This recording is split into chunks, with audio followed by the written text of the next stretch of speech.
విశ్వనామ సంవత్సరపు ఉగాది శుభాకాంక్షలు అందరికీ. పాత ఏడాది నేర్పిన పాఠాలను గుర్తుపెట్టుకుందాం. కొత్త ఏడాదికి ఘనంగా స్వాగతం పలుకుతాం. మీకు మీ కుటుంబ సభ్యులందరికీ శ్రీ విశ్వనామ సంవత్సరపు ఉగాది శుభాకాంక్షలు.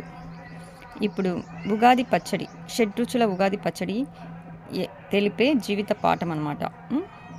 తీపి బెల్లం ఆనందానికి గుర్తు, చేదు వేప బాధకు గుర్తు, ఉప్పు ఉత్సాహం జీవిత స్థారము, పులుపు చింతపండు నేర్పుగా ఉండవలసిన పరిస్థితులు, బగరు మామిడికాయ పూత కొత్త సవాళ్ళను ఎలా ఫేస్ చేయాలని నేర్పుతుంది, కారం అసహన పరిస్థితులు ఏం చేయలేని పరిస్థితుల్లో కూడా ఎలా ధైర్యంగా ఉండాలి అనేది నేర్పుతుంది. జీవితం అంటే ఈ రుచుల కలయిక అని, వీటిని స్వీకరిస్తేనే జీవితానికి ఒక అర్థం ఉంటుందని ఈ పచ్చడి చాటుతుందన్నమాట.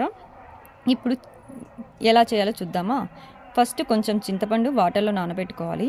అలాగే బెల్లం కూడా కొన్ని నీళ్ళు వేసి నానబెట్టుకోవాలి. కొన్ని మిరియాలు, కొంచెం రాళ్ళుప్పును తీసుకొని దంచి ఆ చింతపండు నీళ్ళల్లో కలిపేయాలి. తర్వాత వేపాకు పూతను తీసుకోవాలి.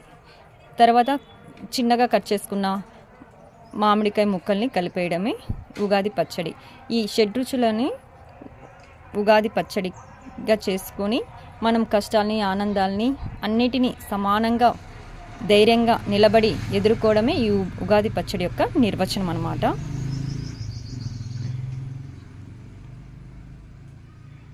విశ్వనామ సంవత్సరపు ఉగాది శుభాకాంక్షలు అందరికీ.